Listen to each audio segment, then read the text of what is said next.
Assalamu alaikum wa rahmatullah.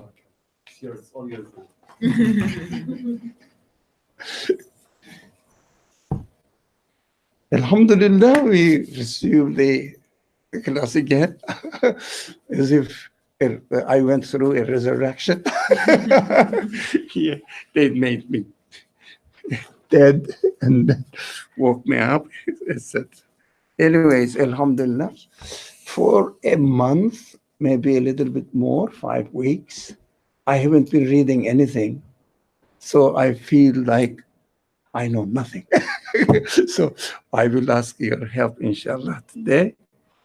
We will work together. This is very easy, for you, very easy. Chapter Duha.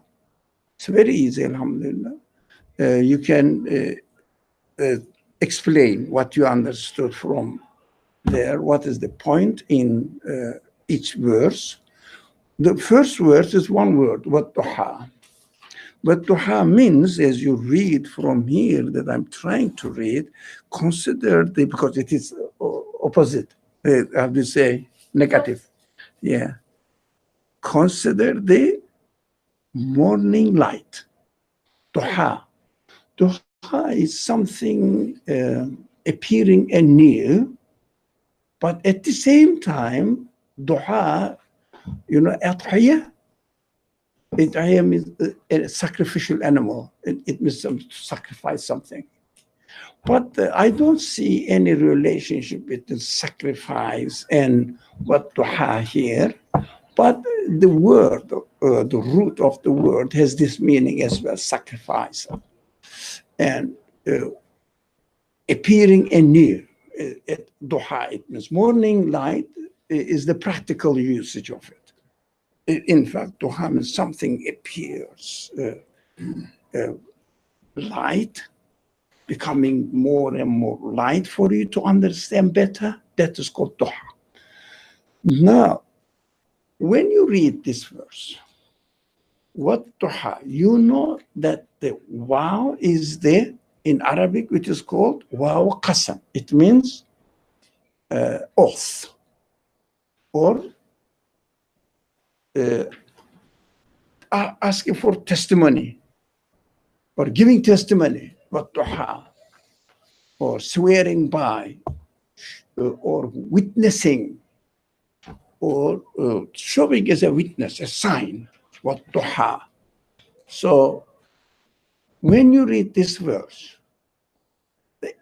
the translator I have chosen, people may take other forms of translations. This says, consider the morning light. It means consider something which appears light is becoming light. So when you read this one, we are not here in the class alone. You read this one, what Duha, and you got some sort of translation of it, rough translation of it, of course, not precise. You cannot anyway translate any text precisely. It is impossible. So what do you understand from it? Be brave and say what occurs to you, whatever comes to your mind.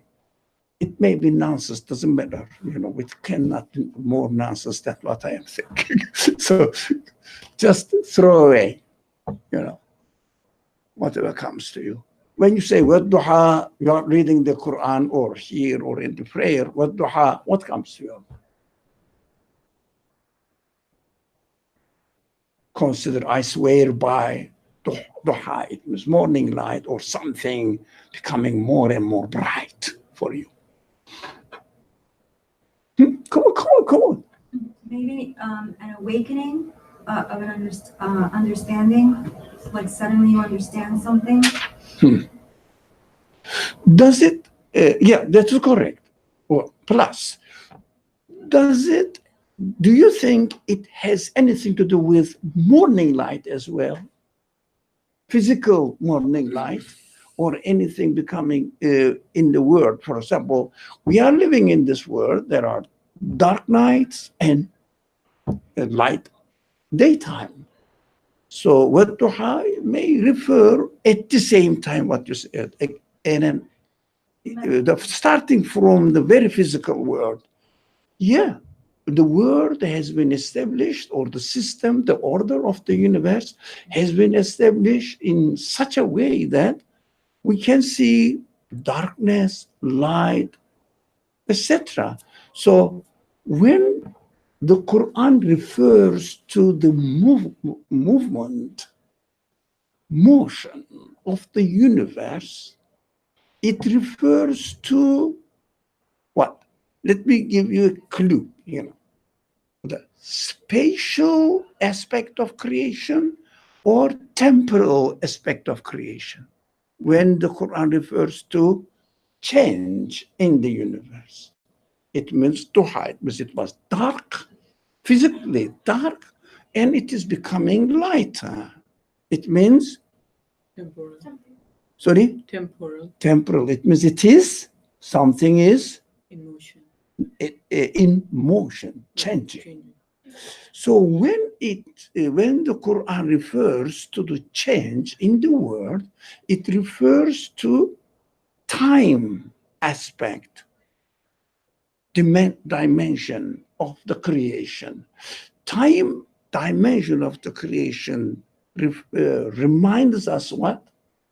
Continuous Creation. control, creation, continuously taking the creation under control and sustaining it. Right? Sustaining the creation, which is called, very famous, Allahu la ilaha illahu huwa al-hayyu al-qayyum. Qayyum means sustains everything. But primarily, qayyum means sustains existence. It means he is whatever, whoever is controlling this universe is an absolute control over the universe. Everything is under his hand. All the reins are in his hand. He does everything as he wants, as he wishes, as he wills. So what Duha will remind us while we are praying. We said, for example, what Duha, yeah, the universe is under control, continuously changing, but existence is preserved, sustained. How can be? How can be possible? So it causes awe. Why? Every single thing in the universe is continuously given existence. And in the universe, there is nothing that can give existence to anything, let alone sustaining the existence with a changing, continuously changing. Not only sustaining for example, making a table and keeping the table like this, no. Making the table and every moment giving another shape, giving another existence to the table. And this is continuing forever. So it shows the awesomeness of the Creator. That's why Ayatul Kursi ends up with what?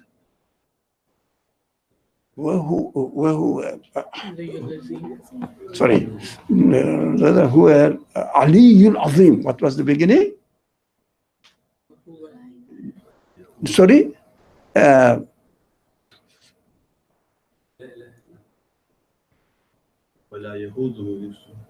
وهو العلي العظيم وهو العلي العظيم.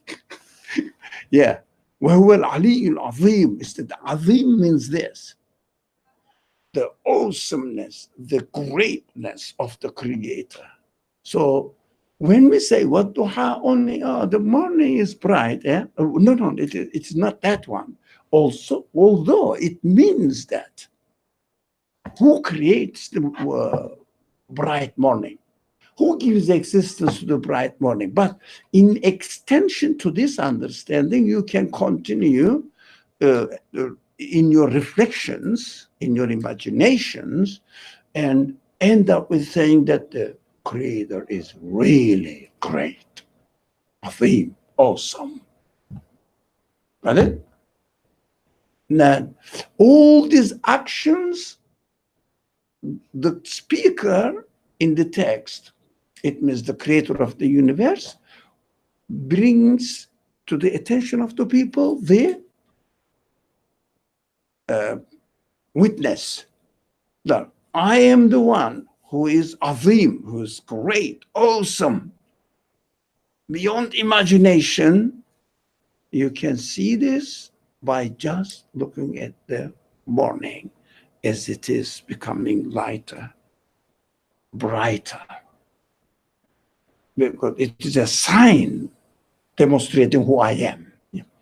So in the previous surah, Surah Al-Fajr, that also begins with by the daybreak, right?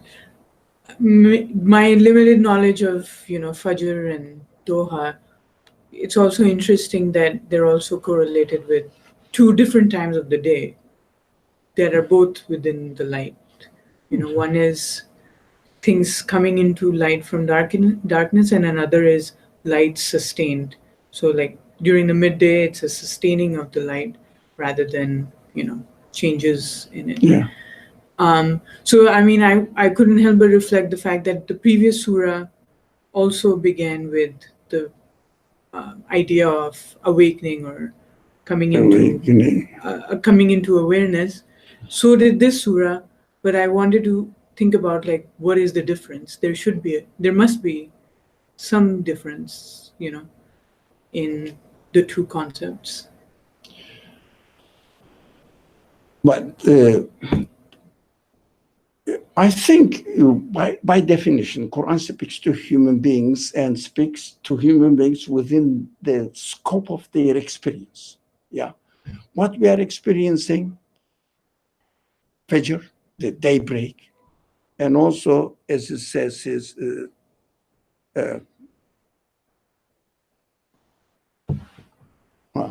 morning light. Yeah, we are experiencing the sun on the top, and also afternoon, and also sunset, etc. Now, these are different signs, but they all point to one thing. What you tell us? What do they point? That it has a single source of existence, And it's that same source sustains it, yeah, brings changes to it. And he is absolutely in control of Powerful, every moment, right, over every single creature, being, every single being.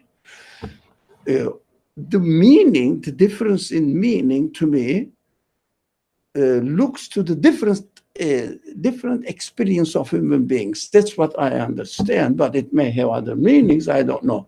Because when you say that, look at the baby, how it is created, look at the young boy, how it is created, or how he is playing, it means they are the main purpose of the Quran is what? To introduce the creator. The Creator. So every sign is mentioned in the Quran, introduce the Creator with his different qualities. To read the Quran is very simple. Why? How it is very simple? Because the purposes of the Quran, objectives of the Quran are very simple. Introducing the Creator and the transient nature of this universe. And there is a message, and the message bearer in this universe, don't think that the universe consists of only matter and whatever is created in physical forms.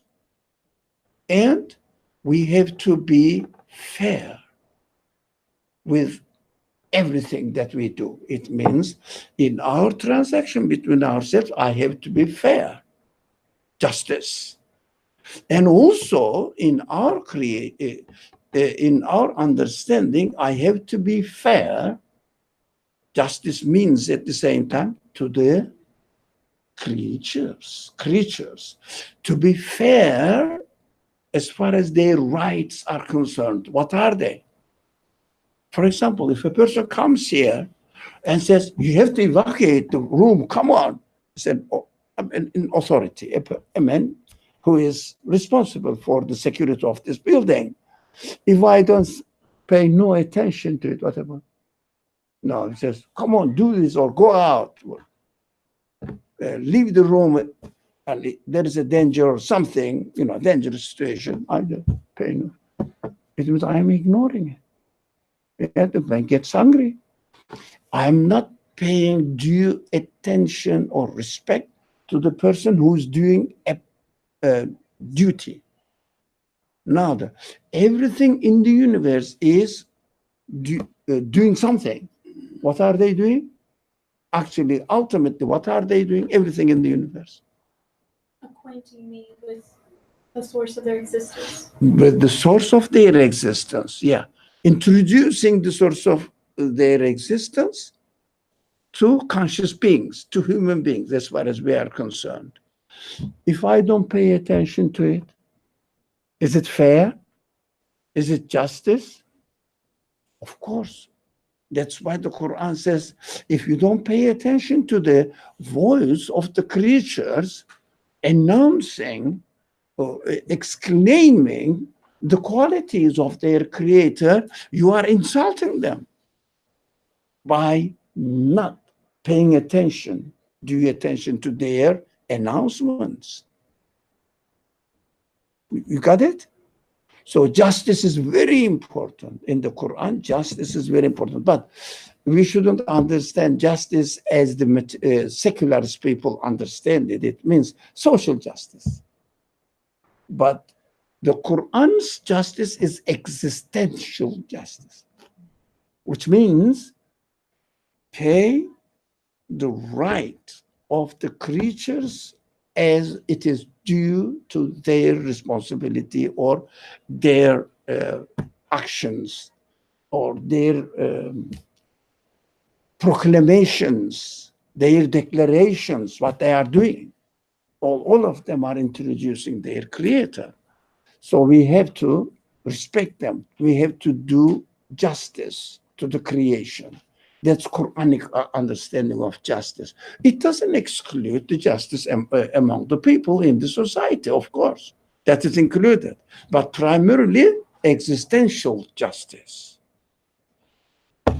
So, what we understand, how we should understand the Quran, it may not be right, as the tradition says. Ultimately, we can read the Quran just in order to understand who our Lord is. Very simple. Every word, every verse of the Quran must bring me or must introduce me to the Creator. Because, as the Quran says, Tawheed, declaration of the uniqueness of God, absoluteness of God, is the prime objective of the Quran, the speech of God. But why does God speak to me? Why should He speak to me? Think about it seriously. In order to have a comfortable life in the world, you can have a comfortable life in the world. And then your humanity, your human expectations are not met. You never get satisfaction. So unless you acknowledge, or one acknowledges that he or she belongs to an absolute being, He is given existence by an absolute being, and his existence is sustained by an absolute being.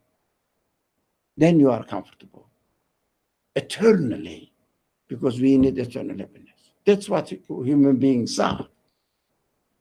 So the main purpose of the speech of the Creator must be to give or to provide human beings with the most satisfactory answer to their existential question. So we can understand the Quran by understanding the Creator. All right, I think somebody wants to say something. I Okay. have a question. If we do not acknowledge our Creator, is it an injustice to Him? Is that correct understanding? To him, to whom? Creator. Now, it is, I really love any comment. When we say, if I don't acknowledge the Creator,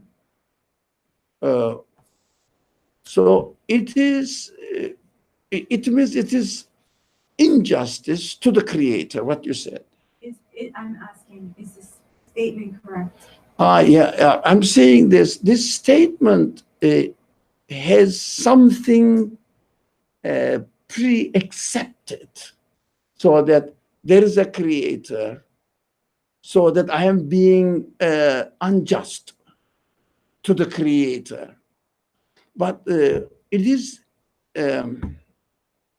according to the Quranic method, it is not right to speak in this language, although ultimately it is a right concept, right understanding, but to put it in this way has some sort of bias idea in it. So what we have to do, we shouldn't make any injustice towards the rights of the creatures. Do you understand? You know why? Assalamu alaikum. You don't expect us to stand up to welcome you, do you? No. Okay, please take a chair. Yeah, mashallah. Yeah. I'm surprised to see you here. I thought you were not I'm surprised to see you. Sorry? I said, I'm surprised to see you. Alhamdulillah. So, we have to, in this class, we have to train ourselves to speak in a way that always we can experience, we can prove what we are saying, what we claim in our sentence. So if I say, do justice to God, it means you already accepted the concept of God. If someone, a human being, do you understand? If any human being, we have to learn how to speak to a human being, not to a believer. We have to learn this language. Unfortunately, it is not very common. Believers speak with their own concepts. They accept God, and then they sort of behave in a right way to God, so don't infringe his right, do justice to him. But any human being says, what is God? What are you talking about? Yeah? Because it needs base. So our language must be changed. It needs training. It's not very difficult. Just training. We have to say, I have to be just towards the right of the creatures. Who are they? I don't know, birds, plants, clouds, raindrops, everything, flies, animals, everything. What's their right? Well, not to kill them, that is okay. This is just the physical side of it. They are flying here. Let's say a bird is flying here, or a fly, or a mosquito is flying here. And we have to say, what is it? What is it doing here? Where did it come from? How come it that it flies? How does it know I am here and I have food for it? How does it know? who really arranged it, who programmed it, who gave existence to it. That is why this fly is here to ask you, question my existence, question the source of my qualities. Where can they come from? Question it. That's human intelligence. What? Questions. So when you say we have to be justice to the rights of the creatures, it takes me where? Okay. This fly or mosquito tells me that my source of existence must be an absolute one. Right? It must take you to the acknowledgement of its creator. Ultimately, you respect the right of the creator. But without going through the experimental world, I cannot talk about what they refer to. Do you understand? Or did I make it? For example,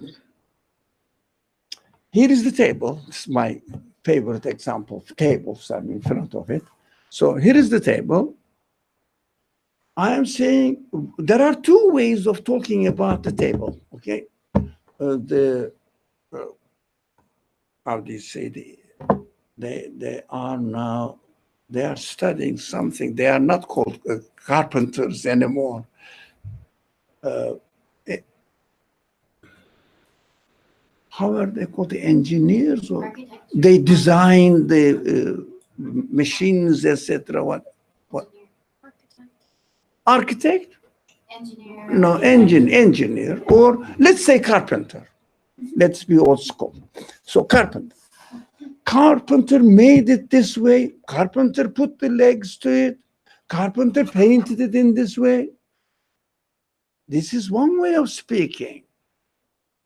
But it means we have already accepted that it is made by a carpenter. Right? But this language doesn't work in this age. Because most of the generation, now the new generation, questions, is it made by the carpenter? Because they are under the influence of this so-called scientific explanations. It happened to be by itself. Where did you get the idea of carpenter? It is just a story. Religious people talk in this way. They believe in God. I don't know what is it. But I am following the science. Do you understand? Everybody, not here, not in the Western world, in the Eastern world, new generation are talking about science. It's very, really very wide and rapidly spreading idea now, science. But what we have to do now, instead of talking carpenter made this one in this way or another way, what we have to do is very simple, very simple. We have to change the language. This is painted, or this is cut into what is that? Not triangular, not rectangular. Rectangular shape. It is cut, okay? How can it be cut by itself in rectangular shape? Look, the language changed. I'm not saying carpenter cut the table in the rectangular shape. It is cut by the rectangular shape. It's very simple, but it's very powerful. It is cut. And human logic asks the question. This is the simplest example. I'll ask the question. It is cut? Is it? By, you say, who? By who? By what? This is logic. We keep saying in this class, it is our mantra. Sorry? Motto. Mantra? Same. Mantra, motto. Yeah? Mantra is more like, Okay. Other. Which one is right? stylish. Both are right. Both- Mantra will attract more people. Okay. This is our mantra. What was it? You told the language. Yeah. Belief is the result of logical conclusion. You cannot say, I don't know, but I feel it. No. Logical conclusion. It starts with logical conclusion. But human beings do not consist of logic only. But it must start with logical conclusion. If it is cut in rectangular shape, if I am convinced that the wood itself cannot cut itself into rectangular shape, my logic inevitably asks, by what? By who? Now, that is logical conclusion. And then human beings continue.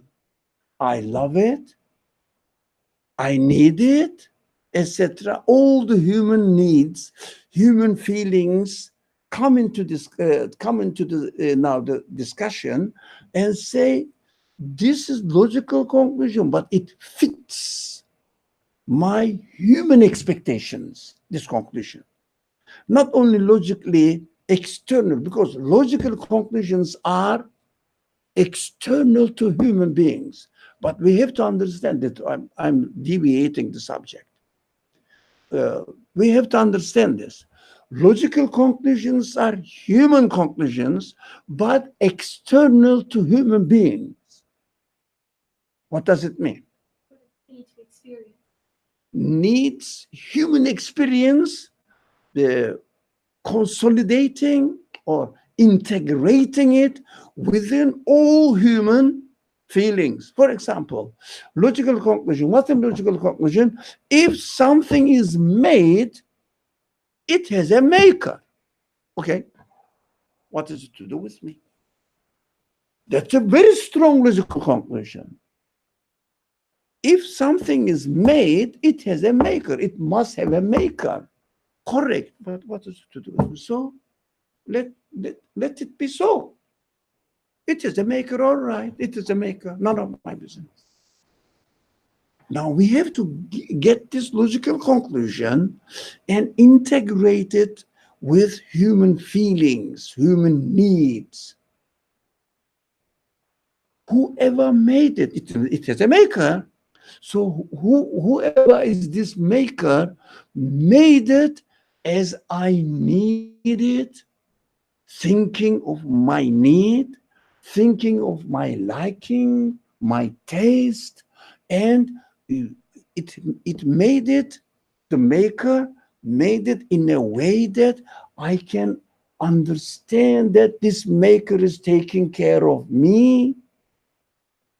Do you understand? And responds to my requests, my desires. So what needs? After logical conclusion, which is the first necessary step, we have to bring it into our human life, human reality. That's why we have to see, for example, this table is made by a maker, carpenter. Okay, none of my business. I'm just using it. But I have to say, the carpenter made it exactly as I want, exactly as I like. And carpenter gave it to me freely. He's generous. If I ask the carpenter to make a chair for me as well, do you think he can make a chair for me too? Is he merciful? Is he compassionate? Question everything. Question everything. As far as your human feelings, all your human feelings, Do you think the carpenter can make another table for me? Do you think carpenter also takes care of my needs after I die? Lots of questions follow it. So we have to internalize it. In order to internalize the logical conclusions, we have to look at the case or analyze the case through our human qualities, feelings. Welcome. So do you understand the process, how the belief process works? We have to do that. For example, now, inshallah, we have to pray. Yeah. Now you are going to have dinner. Yeah, but no, I didn't have dinner, so I have that. I will have dinner, inshallah. So let's say there's a pear on my dishes. All right, here it is. The tape. Here is my plate, and there is a pear here. I said, "Oh, this pear is wonderful. It is made, or it is created by the creator of the universe." Look at the process. Be careful here. Very simple, but we have to understand this. Okay, pear is made by the creator of the universe. Logically, makes sense. No one can make a pear. Yep. So who made it? Oh, whoever made the universe. Okay. What's happening now? I accepted the creator. I confirmed the existence of the creator. I logically concluded the necessity of the existence of the creator. Right? Correct? That is the beginning of belief. Just the beginning of belief. You know why? Because, okay, it is made by the creator of the universe, so none of my business. I'm eating the pear. I am enjoying it. Because there's something missing. I have not integrated my human feelings, human qualities through the existence of the pear and connected to the creator of the pear. For example, the pear is prepared in a way that I enjoy the taste, in a way that I enjoy the color. Pear is prepared in a way that it will be beneficial to my health, to my body. Pear is prepared in a way that it has seed in it, guaranteeing that if I eat the pear, it is not the end of the world. There is seed in it. The future is guaranteed. You continue now, continue.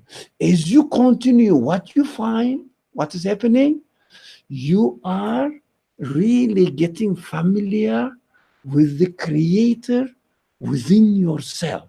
Not the creator is not external to you anymore.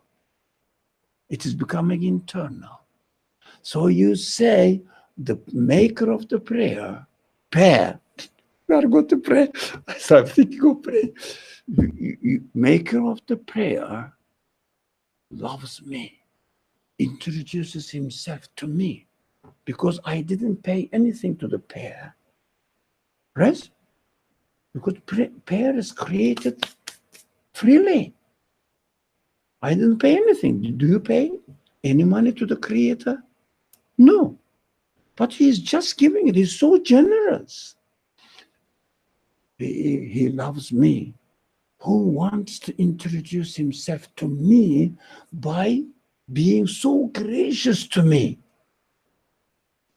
And if someone loves you and is very gracious to you, generous to you, respectful to you, those who are not married, try to get married with this person. It means he loves you. Would you love him or her?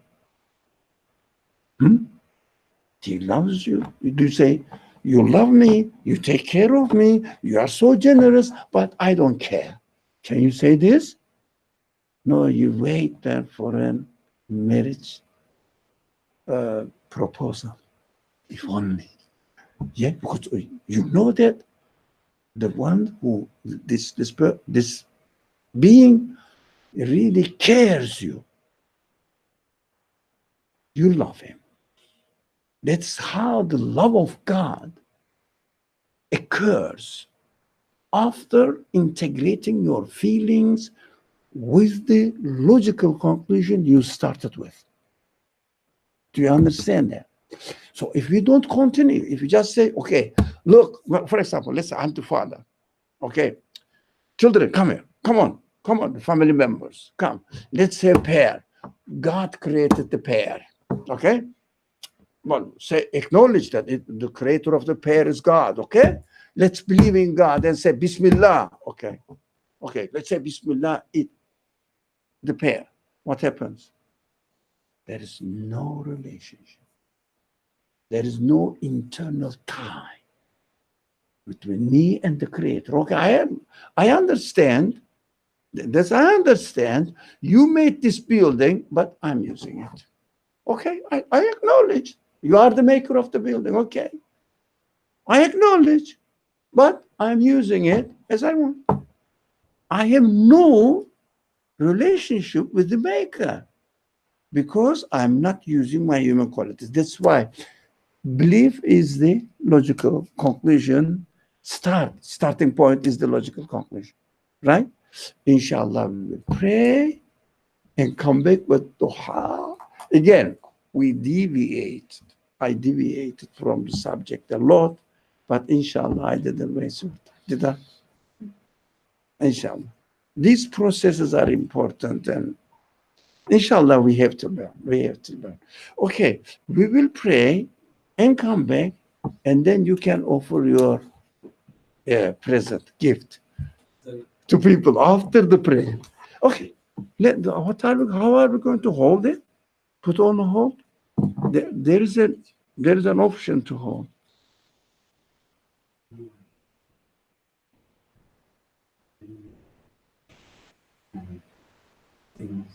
No, Usually we just lower it a little bit, so that's it. but the recording should not continue. There was something. How can we do that? I think we can trim it afterwards. Sorry, Trim, can you? I think after you can. Okay. Yeah. Inshallah, we will be back in maybe 10 minutes. Inshallah. Okay.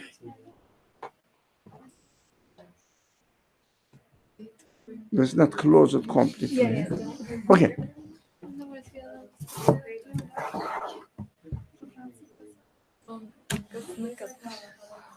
That's why it's called a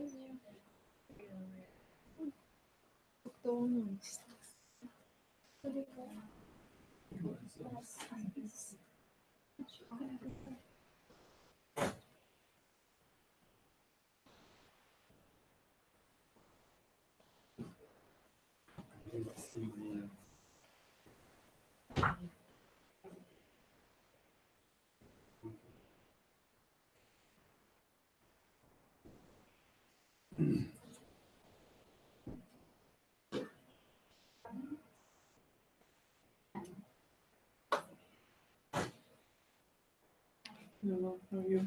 Visiting the city? Yes. Nice. Are you here through the weekend?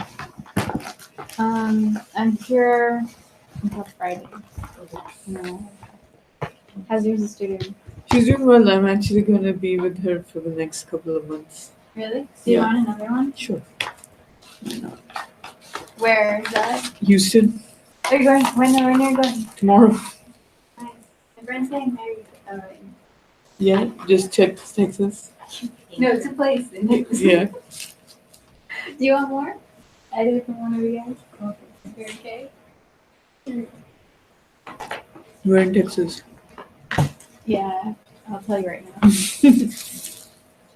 Yeah. So you're originally from Texas. Mm-hmm. So your family just moved there. Mm-hmm. Oh, cool. I have no affiliation. To Texas. Where's your favorite ship?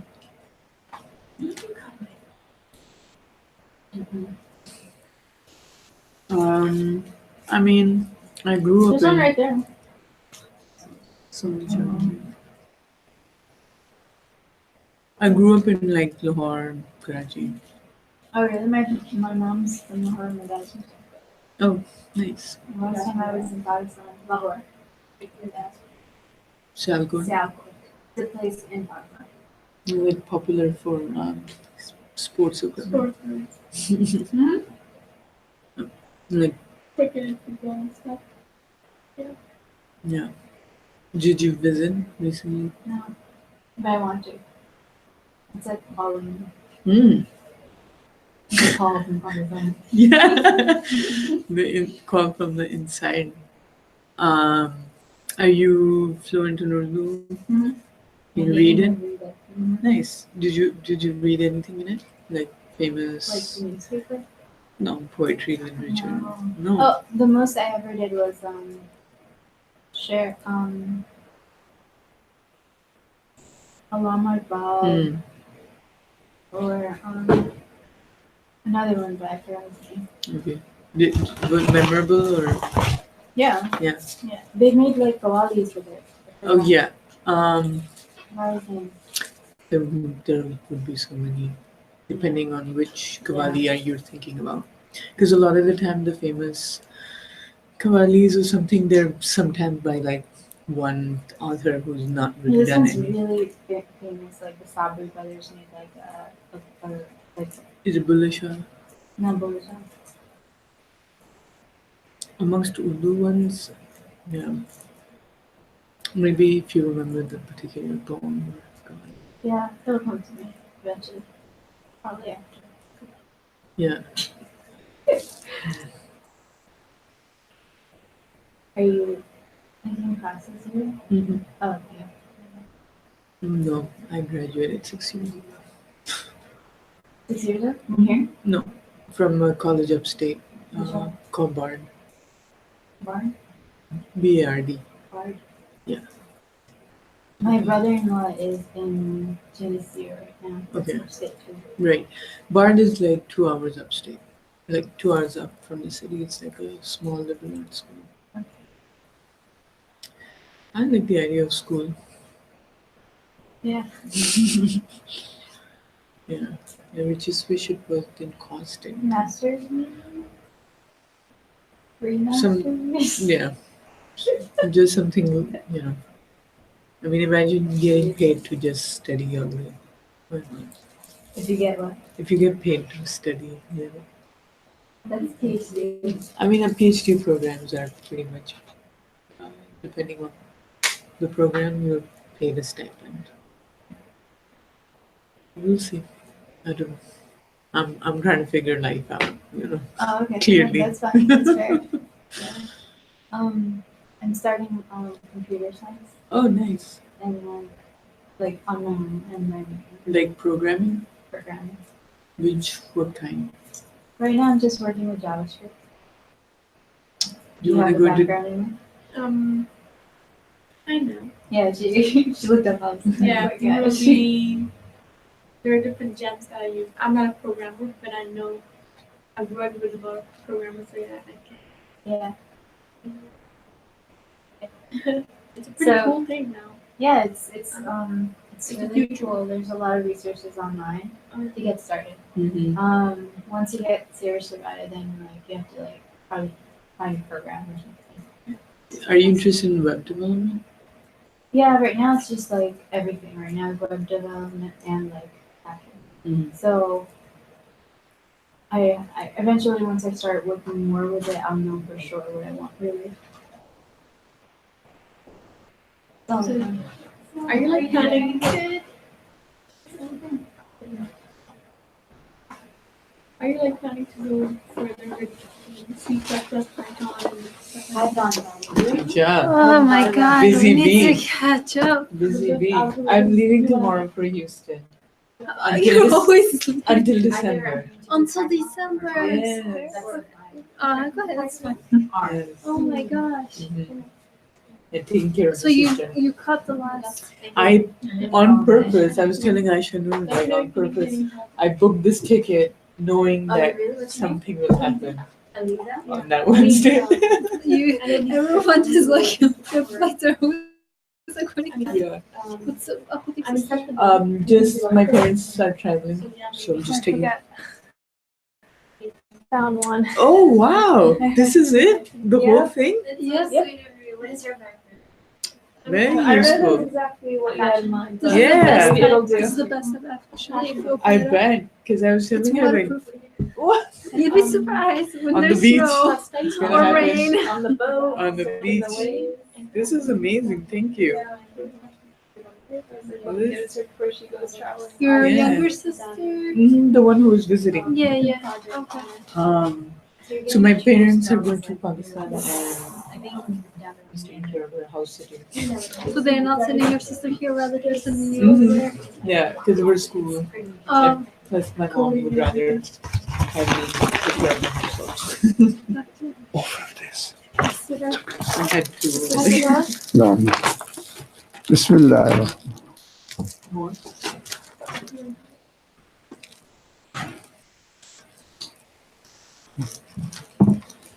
Bismillah.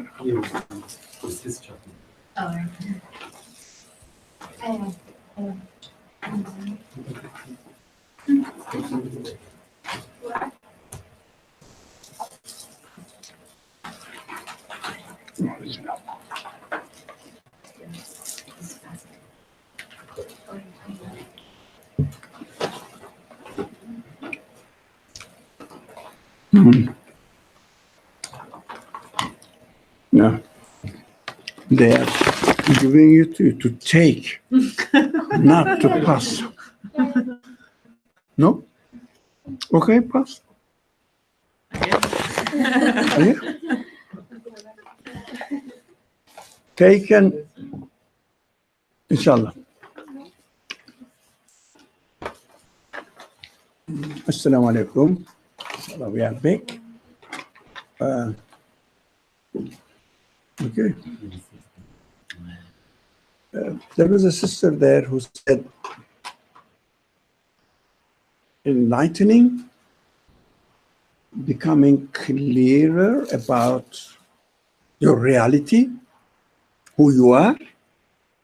So it's not only physical, physical light, yes, it is a sign, but at the same time, human beings also have light. What do I mean by light? If you don't have the right answer to your questions, human questions, you are in darkness. You are in trouble. You are under stress. You cannot be comfortable at all if you don't have if someone doesn't have the answers to his questions, to her questions. So if you don't know what will happen to you after you die, what happens? I'm worried about that. So you are puzzled. You lose all your pleasure right now, your present day pleasure. You lose it because yes, I enjoyed my life today, but after I die, everything will disappear and will become meaningless. Why should I bother? Of course, the human feelings cannot be satisfied. So, Duha, as it is morning light, whatever, is also related to human enlightenment. You can interpret it in this way, can you not? You understand that. So, the following, وَاللَّيْلِ إِذَا سَجَى, I think you can make the comment on it or what you understand. You can tell us, come on. وَاللَّيْلِ إِذَا سَجَى, and the night when it grows still and dark. The same things can be said just in the opposite way. But as far as the physical creation is concerned, the same. But human understanding, human enlightenment is concerned, just the opposite. But the creation of the day and the creation of night gives the same message, right? Why the language change? Why there are different verses? You can explain now why there are different. For example, sometimes speaks about daytime, daylight. Sometimes the Quran speaks about night. Why? Because human beings experience every kind of creation. So when God says, look at the mountain, look at the camel, look at the stars, look at the world, how it is spread, they are all what? Human experiences. In the creation of the mountain, what you see, if you really study it, the absolute qualities of the Creator, right? Can you see that if you study the creation of the mountain? Yeah. If you study the creation of the camel, what you conclude? Again, the same greatness, absoluteness, and of the Creator in His own qualities. If you study, I don't know, a cell in the body of a living being, you conclude the same thing. Look, when the Quran gives different examples, it means all the creation gives the same news, brings the same news to you about the Creator, but with different qualities, more emphatic than the others. For example, when you look at the food, you see what? Nourishment, mercy, right? But when you look at the, let's say,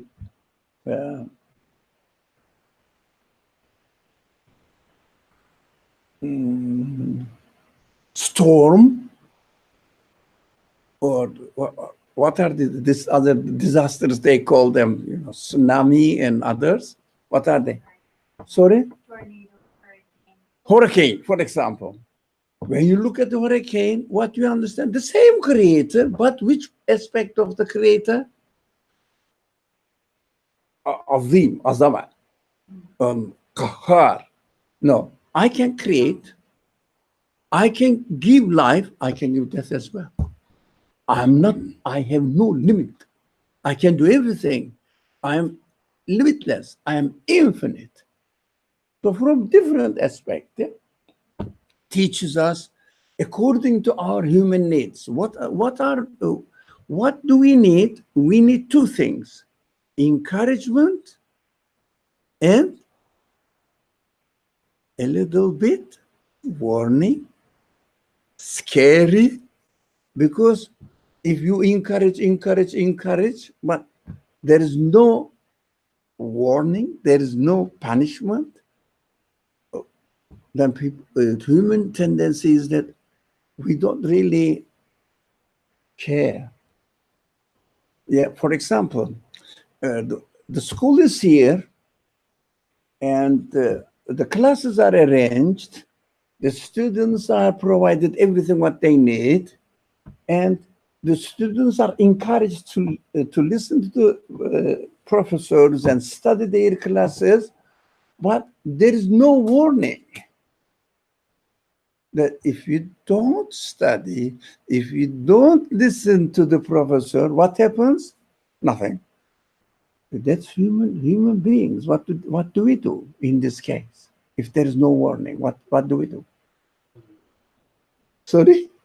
We don't go to the class. We don't go to class and just sit in the canteen or dining hall and just chat, have fun.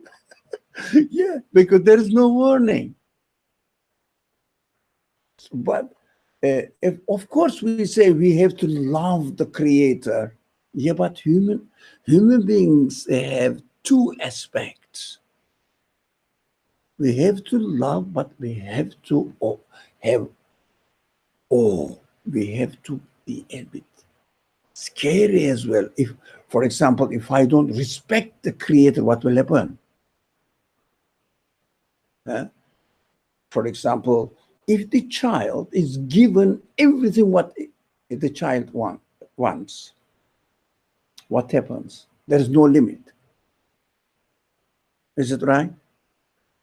No, you understand that. Yeah, okay. For example, you put the food. Let's say in the table or on the table there's soup, there are fruit, there is a meal, good meal, and there is chocolate spread. What if you leave the child free? What does it do?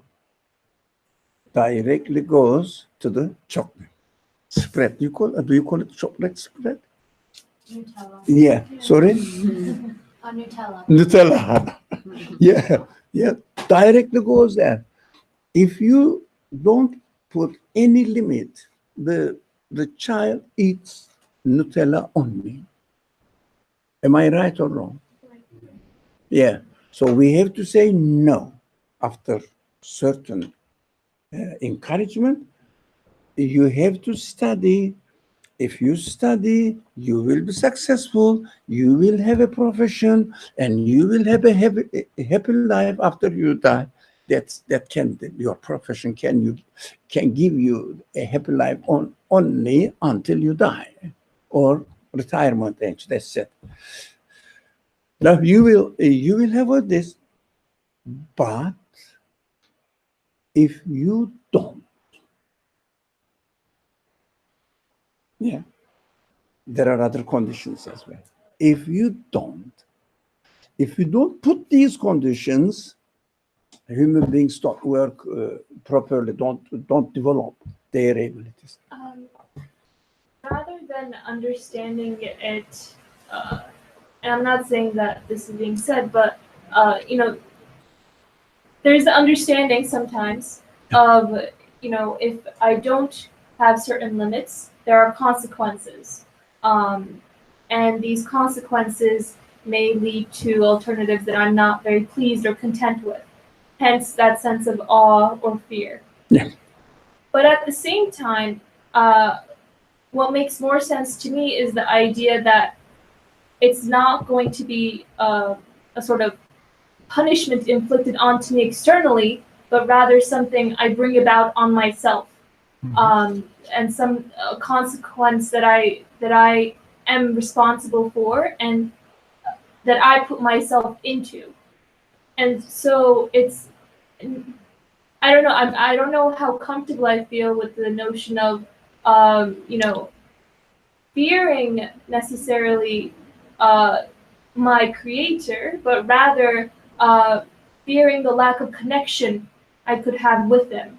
And instead, in cutting off that connection and putting myself in a state of mental misery, if you will. So not something that's inflicted directly onto me by him because I did this instead of that, but rather, again, something of my own doing. Yes, exactly. Shall I give you then a very simple example as I understand from what you said? The school administration says if you pass the tests and get all A, you will be graduating with honor degree. Okay? You are happy with the administration. So the other flip side of the matter is if you don't, administration tells you that you won't get a degree and you will have an horrible life afterwards, after the term is completed. That 4 years, 5 years, whatever. So the fear of administration means what? When you see the president that you are afraid of him because you have to fear? No. Fear is what I understood from where you said, from your own failure, not the administrator. He's not going to give you a slap.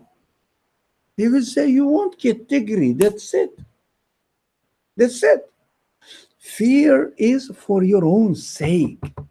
For example, fear of God, again, deviation. But okay, it's okay. I'm happy with it. Are you happy as well? We are deviating from the subject. So fear has something to do with me, with my own future. For example, when I have the encouragement, it looks like, or it is, not looks like, it is receiving the mercy of God, right? But fearing of God means not having mercy. That's so simple. God is not going to come and give you a slap or kick you. No, mercy will not come. Can you imagine you exist with no mercy? You want to see, you can't. You want to get satisfaction, you can't. You can't get satisfaction. You want to be happy, no happiness. You want to breathe, there's no air, only smoke. You want to drink, yeah, there is drink, but this drink makes you more thirsty. There's no mercy. So the fear of God is not fearing of God's essence, God Himself, depriving yourself of His mercy. Yourself, it's something to do with you. Love of God is the same. You are not going to get, loving God, giving a hug to Him. No. Love of God means enjoying His mercy. His mercy is here. Like light is here. Fear of God means turning your eyes off, not benefiting from the light. That's your problem. Love of God also is your problem. If you are happy with it, so when you get the degree, you are happy. When you don't get the degree, you are unhappy.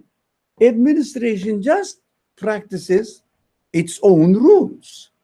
That's it.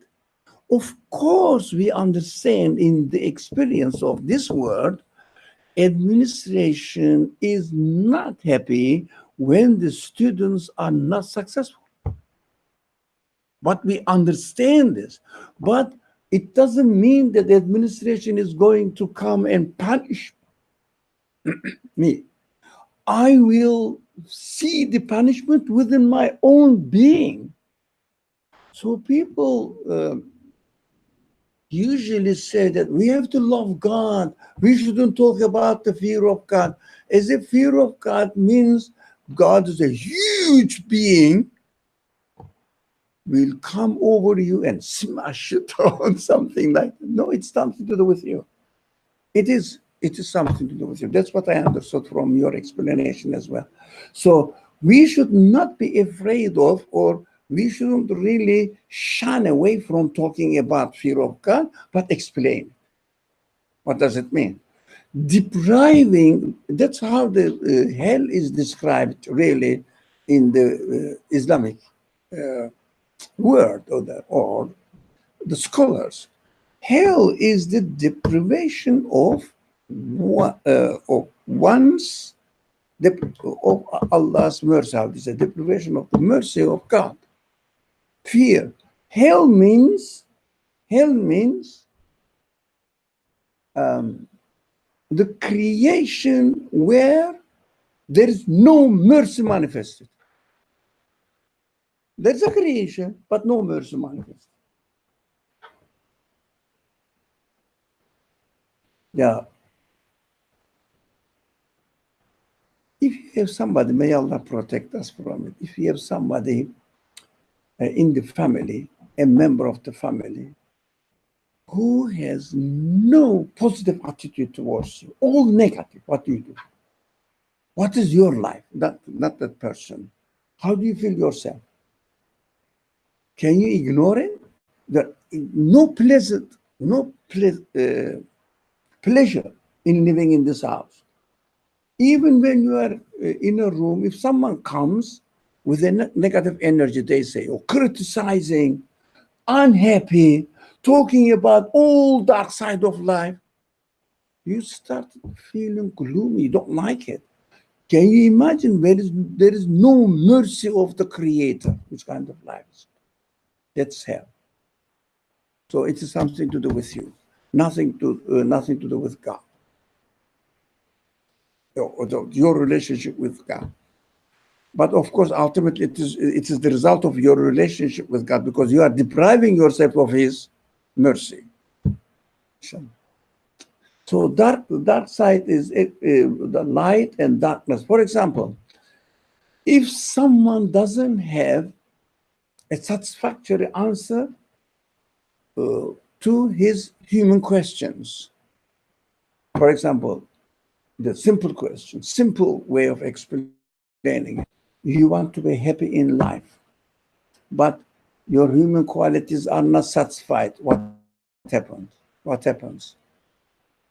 You say, I want to be happy and I want to be satisfied with my life, but if there is no creator, there is no meaning in your existence, because if there is no conscious creator who gave you existence, what does it mean? You happened to be as you are as a result of random happenings. Yes? And you are going to get out of this existence as a result of, again, random happenings. You are in between two random happenings. How do you feel? Randomly, you happen to be like this, and randomly, you will disappear from existence on a random base. No conscious control. You can explain your existence with this conscious being. Which kind of life is it? It's a hell life.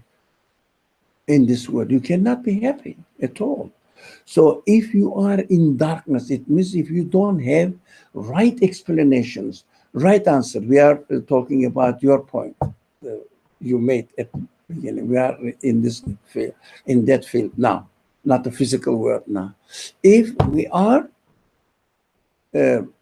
not having satisfactory answers to our human expectations, our life turns into hell. People cheat themselves by making their daily life pleasurable, but within themselves, it is inevitable not to see, not to understand that, okay, everything passes by, and at the end, I will disappear as a result of random events. That's how I am. If they cannot respect themselves, they cannot really take pleasure from their existence, their being. They cannot value themselves. How can they be really happy? They are just cheating themselves, saying that, let me enjoy myself on daily basis. But they know that it's transient. Inshallah, the night also, if we refer the night human darkness, it means human beings being in darkness. It is horrible, but it is also an understanding that we have to appreciate the reality that we are aware of. This is what I mean. We have to appreciate that I know I belong to an absolute being. I know he takes care of me. I know he treats me with his mercy, his absolute mercy. Really, what is given to us, all are free. Free. what is given to us, all are free. We may think that we are working, but even working is a source of pleasure. Doing something while I was in. Let me share one experience.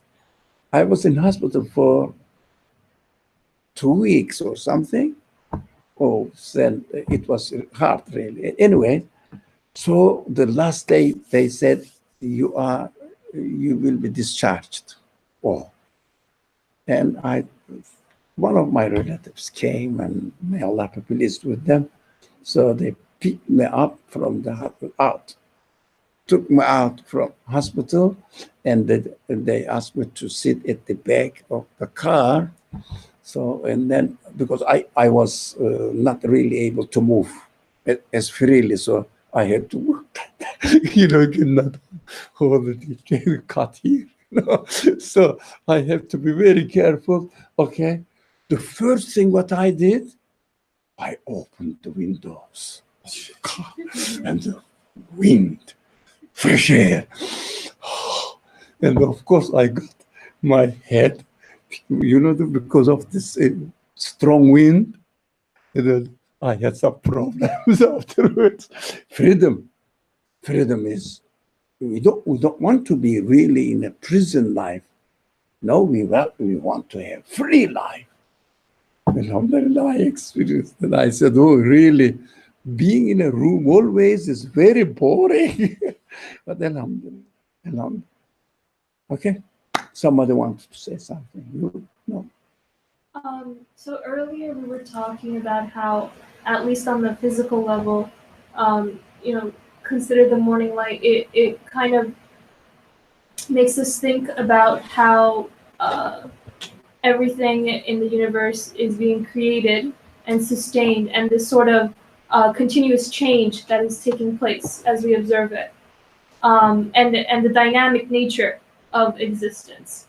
And if we take that into understanding of, our own selves, how I'm being created, sustained, this sort of constant change within my own self, within my own thoughts, within my different understandings or what I comprehend.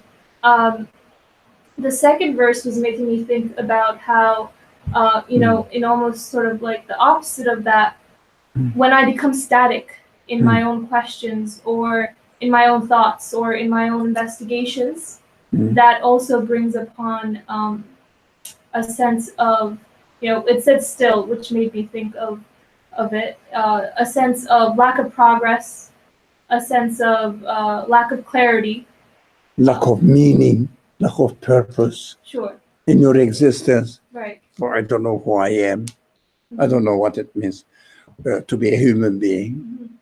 I don't know why I have all these wonderful feelings. I have no idea why. Where did they come from? I don't know. Can you imagine? You don't know where you are. Right. And especially existentially, you don't know where you are. You are just meaningless here. Right. So can we understand, light as my state of being in a dynamic state of using my human qualities versus me being not utilizing any of my human qualities, being just static in how I live and experience things in life. Yeah. And so both cases are introduced to us to understand that physical side is understood. It is easier, but for me also, being in darkness, really something that I have to be scared of. I don't want darkness. Yeah, I want to know, to be clear about everything. That's what human beings needed. If you don't know something, you are scared of it. I feel like just saying that light is awakening and night is the opposite of it really does, simplify too much, because night, as we were talking about before, is also creation. It's Yes. also a sign of God. Yes, yes. And in this case, I mean, reading your notes on the bottom too, night is also the fact that you cannot observe things doesn't mean that things aren't changing. They're changing regardless. Even in the night, change is happening. Like even in the night, a Yeah. plant is growing, whether you see it or not. That is your sort of limitations. But even in the night, like to me, it calls for contemplation. It's a moment of Yes. deep, like being very receptive to what is out there, what you may not know, what you may not see, but is there. So again, it's another invitation Yes. of I think I like the part of the night sort of somehow signifying limitations. So instead of fear, I will realize that I'm limited, and that's a fear. To think about yourself anything more than that, to think that to sort of succumb to like a notion of like not being humble about what you may not know, that not realizing that you have physical limits, intellectual limits. um, yeah. So anywho, the main point I wanted to make was that the night is also creation. Yeah. In physical terms, what we talked about, the daybreak or daylight, exactly we can talk about the night as well. Equal. What are we studying or concentrating on here? Why the Quran gives different examples? Do you remember that we said all the examples are given or presented to human beings in order to come to the same conclusion, right? This is the physical example. Physical, using the verse in physical terms and understanding it. Exactly, we didn't need to talk about night as we talked about night, because just another example. We could have seen another verse here mentioning about the forests, for example, for the same thing, for the same purpose. Now, it is understood. But when we apply it to our emotional side, not physical creation outside there, so being in light is also creation of God. Being in darkness is a creation of God. But now I have an intelligence, I have free will, and I have to make the judgment now. How does it look when I am in light? It means existentially I can explain myself and make or understand that my existence is a meaningful existence if I to my refer my existence to my creator or the source. If I am in darkness, that's what we are talking. If I'm talking about now lately, if I'm in dark, it means horrible. But this horrible life is nothing to do with the creator. It is everything to do with me. Because although the creator is taking care of me, creating everything for me, but I am interpreting it in the negative way, denying it. For example, the school system, education system works. The classes are there, labs are working, the professors are teaching, the school books are provided, textbooks are provided for you. Everything is working there. But if a person doesn't study, doesn't go to class, doesn't listen, what happens? He is the loser, but administration works perfectly. That's how we are in this universe. The universe is presenting itself or its message to human beings in the perfect way, but I don't accept it. I deny it. I am the loser. I will be the loser. not the universe, not the creator of the universe. I will be the loser. The creator of the universe will not lose anything. I will lose it. The darkness also reminds that I shouldn't be in dark, although it is created by God. It means the administration has given you the freedom. But if you go to class, you are welcome. If you don't, another policeman comes and takes you to the class. No, you are free. Even the policeman takes you to the class and puts you and makes you sit in the class. You sit, and now I listen to the professor. Text your or send your text message to your friend. You are free. That is how the creation is. It is nothing to do with the creator. Everything is to do with me. If I love my creator, become aware of his existence, become aware of his favor to me, grace to me, I will be the happy one. If I deny all them, I will be the unhappy one. Horrible life. I will be. The creator is the same, universe is the same. Really, I think it's the same. Shall we stop? Yeah, it is. The time is getting late. Thank you very much. Now, I have a question for you for Saturday classes.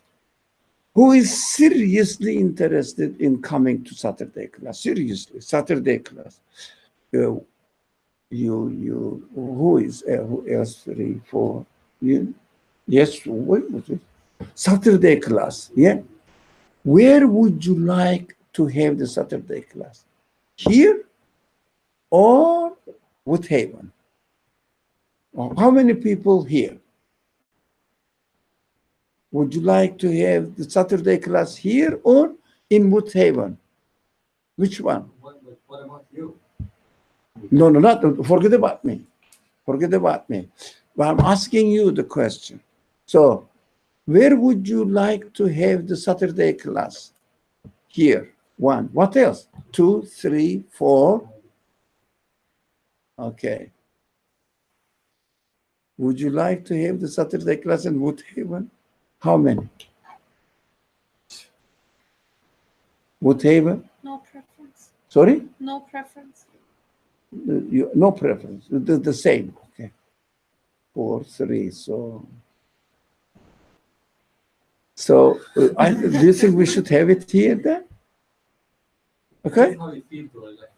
Like you feel you can come. Oh yeah, inshallah. I came here today. Alhamdulillah. Alhamdulillah. Yeah. Yeah. Nowadays, inshallah, there is something happening temporarily. I'm hoping that it is temporary, inshallah. Inshallah. What's the vote? Here versus Woodhaven? Woodhaven. Now it's here. How Next. many votes here? Well, your 4. votes would have tied it. You have to make Woodhaven. No, it's too late. It's tied. It's coming in. Even equal. Then equal still. But See, that's how they tell the vote. inshallah, let's have it. When the school is closed, we will have it in Woodhaven. When the buildings are open, we will have it here. Inshallah. Bismillah ar-Rahman ar-Rahim. Subhanaka la ilma lana illa ma 'allamtana. إنك أنت العليم الحكيم وآخر دعواهم الحمد لله رب العالمين بحرمة سر سورة الفاتحة.